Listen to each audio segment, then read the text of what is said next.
అనేది ఎల్లవేళ మనకు అందుబాటులో ఉండదు. మనము భగవంతుని దగ్గర రావాలంటే ఫస్ట్ మన మనసు చక్కగా ఉండాలి, మన ఆరోగ్యం సహకరించాలి, మనకు ఆ వాతావరణం అనుకరించాలి. ఇలా భగవంతుని దగ్గర రావాలంటే చాలా నియమాలు ఉన్నాయి.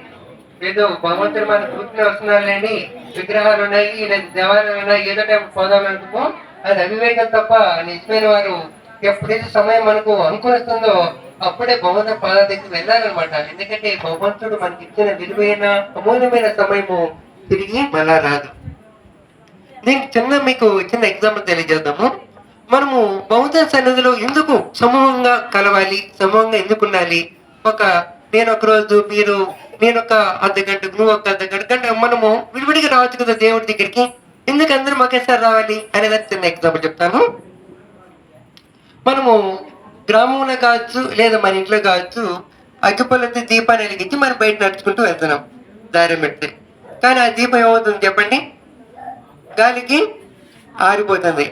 అదే కాగడాకాన్ని తీసుకెళ్ళామనుకోండి, వెళ్ళే కొద్దీ దాని యొక్క వెలుగు ఆ గాలి తోడేయడం వల్ల, అంటే హోమం అంటే ఇప్పుడు ఆ వెలుగు ఏమంటే ఇంకా ఉధృతంగా మారుతుంది అనమాట. అంటే దాని యొక్క వాల్యూమ్ పెరిగే కొద్దీ శక్తి పెరుగుతుంది.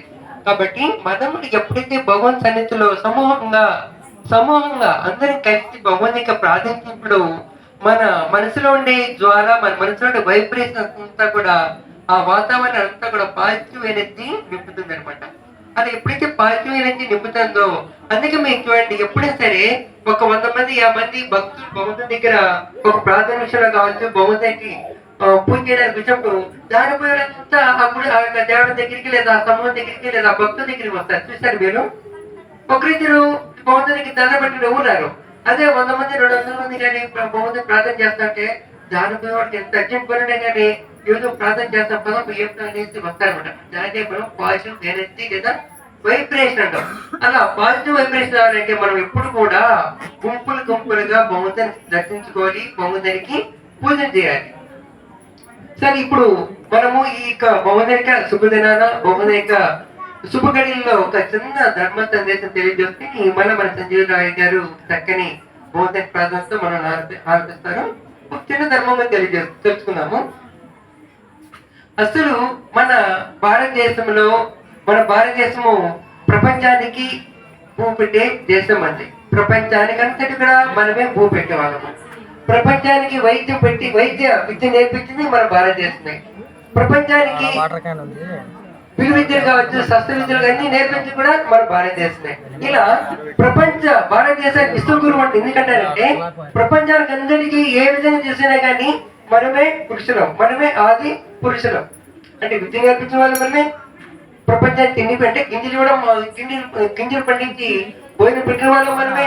విద్య కావచ్చు, వైద్యం కావచ్చు, అన్నిటి కూడా ప్రథమంగా మన భారతదేశం అయితే ప్రపంచానికి విస్తరించారు అన్నమాట. కాబట్టి ఈ శుభ్రంగా చిన్న ధర్మచర్య తెలియజేసుకునేసి, ఎందుకంటే మనకు సమయం ఎక్కువ లేదు, చిన్నపిల్లలు వీళ్ళు నాకు తెలిసి 9:30కి నిద్రపోయే అవకాశం ఎక్కువగా. కాబట్టి చిన్న సందేహం చెప్తారు మా అందరికి కూడా. మనము వీళ్ళ తొందరలో హిందూ ధర్మం సమాజ ప్రార్థన దేవాలయ సంస్థ తరఫున మనము మన దేవుని గడుపులో ఏదో దేవాలయం చేసే ప్రార్థన ప్రారంభిస్తాం. తొందరగా భగవంతుని దయతో ఆ రోజు మనం చక్కగా మన ధర్మం గురించి వివరంగా చెప్తున్నాము. ఈ రోజు 5 నిమిషాల్లో ధర్మం గురించి క్లుప్తంగా తెలియజేస్తున్నాం.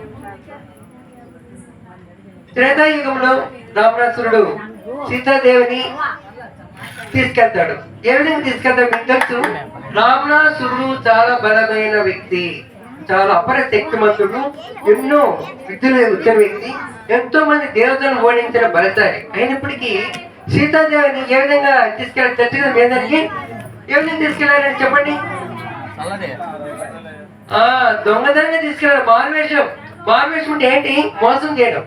అంటే వాళ్ళ లక్షణం ఎవరైతే హిందూ ధర్మమును, హిందూ సమాజమును, హిందువులను ఎదుర్కోవాలి, హిందువులను నాశనం చేయాలి, హిందువులు మోసగించాలి, హిందువులు ఇబ్బంది పెట్టాలంతా కూడా ఎప్పుడు కూడా మోసంతోనే హిందువుల దగ్గరికి వస్తారు. మీరు గుర్తుపెట్టుకోవాలి. ఎప్పుడు కూడా హిందూ ధర్మం ఎవరైతే ఇబ్బంది పెట్టాలనుకుంటారో, హిందూ ధర్మం ఎవరైతే నాశనం చేయాలనుకుంటారో, హిందూ ధర్మం ఎవరైతే నాశనం చేయాలి లేదా నిర్మూలించాలని కోరుకుంటారో వాళ్ళు హిందువుల దగ్గరికి వచ్చేటప్పుడు ఎప్పుడు కూడా మోసంతోనే దగ్గరికి వస్తారు, మోసంతోనే దిగుతారు, మోసంతోనే మనల్ని వంచుతారు.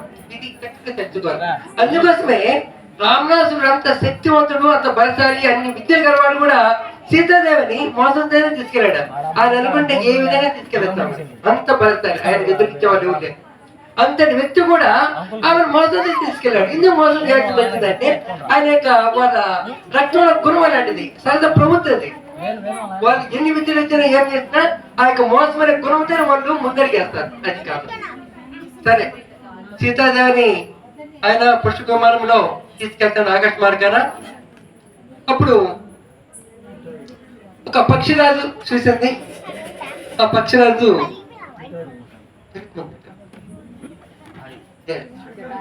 జటాయు చూసింది అనమాట. జటాయు చూసి ఇక్కడ ఒక అబరుని కావచ్చు, లేక స్త్రీమూర్తిని ఈ రావణాసురుడు తీసుకెళ్తున్నాడు అనేది ఎదిరించింది. ఎందుకంటే ఒక స్త్రీని ఒక వ్యక్తి బలత్కారం చేయడం అనేది మన హిందూ ధర్మం ప్రకారము అధర్మం. కాబట్టి అధర్మాన్ని ఎలాగైనా ఎదిరించాలి తెలుసు జటాయుకు. జటాయు చాలా శక్తివంతానికి కొన్ని బహుమతులు వరాలు కూడా ఇచ్చాడు. ఆ జటాయు అనే పక్షి బేబీ జటాయు అనే పక్షి బహుమతానికి వరాలు తీసుకుంది, దాని శక్తి ఉంది. కాబట్టి ఈ రావణాసురుని ఎదురుగా వెళ్తే మనల్ని చంపేస్తాడని జటాయుకు తెలుసు. జటాయు యొక్క శక్తి అల్పం, ఎవరితో పోల్చుకుంటే రావణాసురుడితో. కానీ రావణాసురుడు చేసే అధర్మం కాబట్టి ఒక స్త్రీని బలత్కరిస్తున్నాడు, ఒక స్త్రీని మోసం తీసుకెళ్తాడు. కాబట్టి ఎలాగైనా సరే దీన్ని ఎదిరించాలనేసి ఈ గడ్డమైన పక్షి ఎదురుగా రావణాసురుడు గడ్డం కాలేదు. వెంటనే రావణాసురుడు కత్తి తీసుకొని దాని రెక్కడు నరికేస్తాడు. సరే, పై నుంచి దాని కింద పడింది. అంటే జటాయువు దేనికోసం తన ప్రాణాన్ని అర్పించింది? దేనికోసం చెప్పండి? ధర్మం కోసం. ధర్మం కోసం నిలబడింది. దాని యొక్క ప్రాణం అల్పం చేసిన మనకు కూడా ఆ యొక్క శక్తిశాలి అయిన రావణాసురుడితో ఎదురు నిలబడి ఓడిపోయి పైనుంచి కింద రెక్కలు నరికేటప్పుడు పైనుంచి కింద పడిపోయి రక్తం ఉడుతూ కింద పడిపోయింది. కానీ దాని మనసులు దానికి జటాయుకు వర్మించాడు భగవంతుడు. ఏమంటే జటాయు ఇప్పుడు కోరుకుంటే అప్పుడే అది ప్రాణం వదులుతుంది అనమాట. అలాంటి వరం, ఇలాంటి వరమే మనకు దోపరికం ఒక వ్యక్తికి ఉంది. మీకు తెలుసు ఆ వ్యక్తి? భీష్మాచారు. భీష్ముడికి ఆ వరం ఉంది. సరే, త్రేతాయుగంలో ఈ జటాయువు ఈ యొక్క సీతాదేవిని ఈ రావణాసుడు దొంగతనంగా లేదా ఆమె బలకి తీసుకెళ్తారు. కాబట్టి ఈ విషయాన్ని శ్రీరామచంద్ర ప్రభులు తెలియజేయాలనేసి శ్రీరామచంద్ర ప్రభుల యొక్క రాక కోసం ఎదురు చూస్తూ కొనింది. అప్పుడు శ్రీరామచంద్రుడు వస్తారు. అప్పుడు శ్రీరామచంద్రుడికి జటాయు విషయం తెలియజేస్తుంది. ఆ తర్వాత ఆ విషయం ఎప్పుడైతే తెలియజేస్తుందో ఇంకా జటాయు చనిపోతుంది. కాబట్టి అప్పుడు శ్రీరామచంద్రుని ఇంకా ఒడిలో జటాయు ప్రాణాలు వదులుతుంది. ఇక్కడ మీరు గమనించాలి, శ్రీరామచంద్రుని ఒడిలో అంటే ధర్మం అనే ధర్మాన్ని కట్టుబడింది. కాబట్టి మహానుభావుడు యుగ పురుషుడైన శ్రీరామచంద్రుని యొక్క ఒడిలో తన ప్రాణాలు. ఇంకా ద్వాపర యుగానికి వచ్చామంటే ఇక్కడ మనకు పురుషులో ద్రౌపదీ దేవి మీకు తెలుసు, ప్రతివత మహాతల్లి. ఆమెని దుశ్శాసనుడు దుర్యోధనుడు